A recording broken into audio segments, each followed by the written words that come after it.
Dobrodošli CryptoClips kanal, dobrodošli u novi video. Vitalik Buterin, čovek koji je promenio budućnost finansija.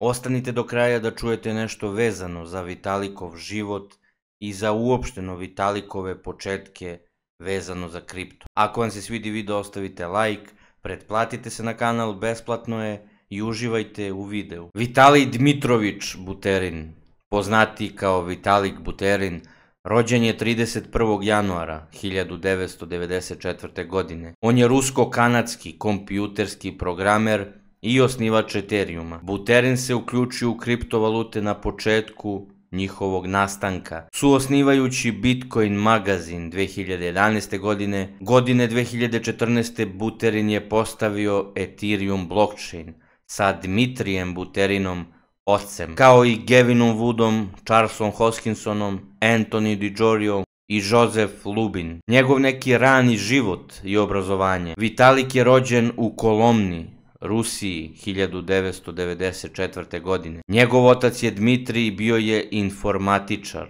Živio je u toj oblasti do svoje 6. godine, kada su njegovi roditelji emigrirali u Kanadi u potrazi za boljim prilikama za zaposlenje. Dok je bio u 3. razredu osnovne škole u Kanadi, Buterin je stavljen u odeljenje za darovitu decu. Privlačili su ga matematika, programiranje i ekonomija. Vitalik je zatim pohađao Abelard School, privatnu srednju školu u Torontu. Vitalik je saznao za Bitcoin od svog oca Dimitrija Buterina sa svojih 17 godina. Nakon srednje škole, Vitalik Buterin je pohađao univerzitet Waterloo. Tamo je pohađao i napredne kurseve, a bio je istraživač asistent za kriptografa Iana Goldberga, koji je co-kreirao nezvanične poruke i bio je bivši predsjednik upravnog odbora projekta Tor. Godine 2012. Buterin je osvojio bronzanu medalju na Međunarodnoj informatičkoj olimpijadi u Italiji. 2013. godine posjetio je programere u drugim zemljama,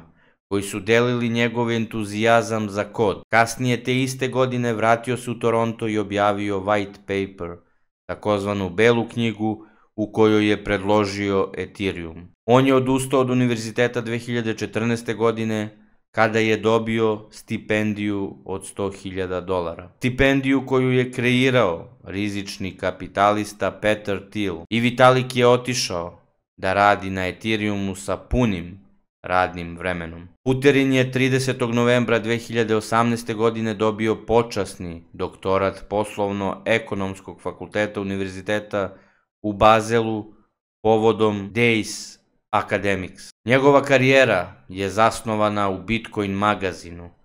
2011. godine Buterin je počeo da piše za publikaciju pod nazivom Bitcoin Weekly, nakon što je upoznao osobu na Bitcoin forumu sa ciljem da zaradi Bitcoin.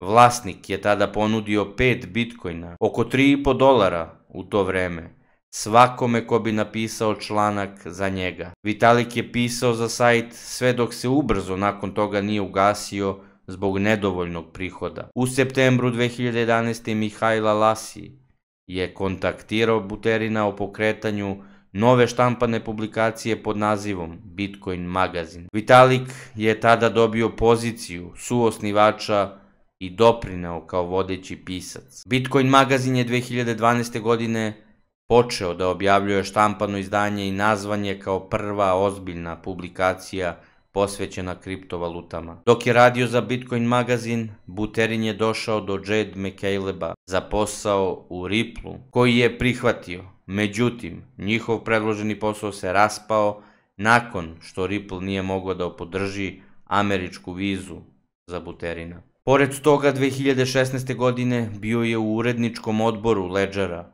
recenziranog naučnog časopisa koji objavljuje originalne istraživačke članke, pune dužine o temama kriptovalute i blockchain tehnologije. Vitalik Buterin i Ethereum. Buterin je suosnivač i pronalazač Ethereuma, opisanog kao decentralizovana rudarska mreža i platforma za razvoj softvera spojena u jedno, koja olakšava kreiranje novih kriptovaluta i programa koji dele jedan blok lanac, takozvanu kriptografsku knjigu transakcija. Vitalik je prvi put opisao Ethereum u Beloj knjizi u novembru 2013. godine. Buterin je tvrdio da je Bitcoinu potreban skriptni jezik za razvoj aplikacija, ali kada nije uspeo da postigne saglasnost, predložio je razvoj nove platforme sa opštijim skriptnim jezikom. Takozvana Bela knjiga Ethereuma je rasprostranjena i interesovanje za novi protokol je poraslo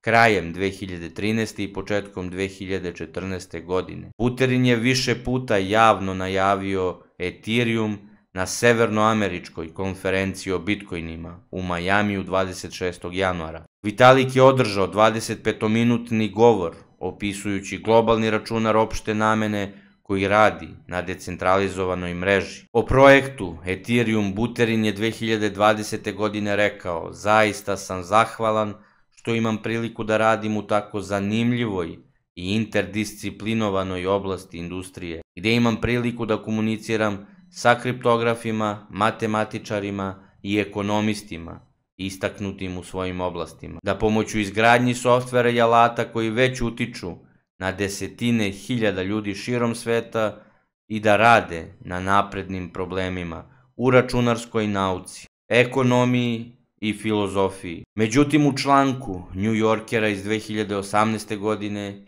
njegov otac sugeriše da Buterin pokušava da izbegne fokus na njega kao na kralja, filozofa iz sveta blockchaina, navodeći on pokušava da svoje vreme usmeri na istraživanje. Nije previše uzbuđen što mu zajednica pridaje toliki značaj. On želi da zajednica bude otpornija. Pored onoga što je Vitalik radio, on je radio i softver otvorenog koda. Vitalik je doprineo kao programer drugim softverskim projektima otvorenog koda, takođe je doprineo i Dark Walletu Codya Wilsona, kao i sajtu Egora za tržište kriptovaluta. Ethereum Rusija, pošto je Vitalik uviđao ekonomsku i političku važnost Ethereuma za njegovu rodnu Rusiju, sastao se sa predsjednikom Vladimirom Putinom 2. juna 2017. godine na Međunarodnom ekonomskom forumu u Sankt Petersburgu. Putin je tada naveo da podržava ideju o uspostavljanju veza sa mogućim ruskim partnerima. Pored svog silnog rada, Vitalik Buterin je dosta i nagrađivan i dobio je dosta priznanja. Thiel Fellows 2014. godine, Svetska nagrada za tehnologiju u kategoriji IT softvera 2014. godine, lista Fortune 40 ispod 40 2016. godine, Forbesova lista 30 ispod 30 2018. godine, Fortune Booking List 40 ispod 40 2018. godine i počasni doktorat Univerziteta u Bazelu 2018. godine. To su neke od nagrada i priznanja Vitalik Buterina. I kao što sam izjavio, Vitalik Buterin je tu da promeni budućnost finansija. I to bi bilo to što se tiče ovog videa, nadam se da vam se svideo. Hvala što ste pogledali, ostavite like, pretplatite se na kanal, a mi se vidimo u sljedećem videu.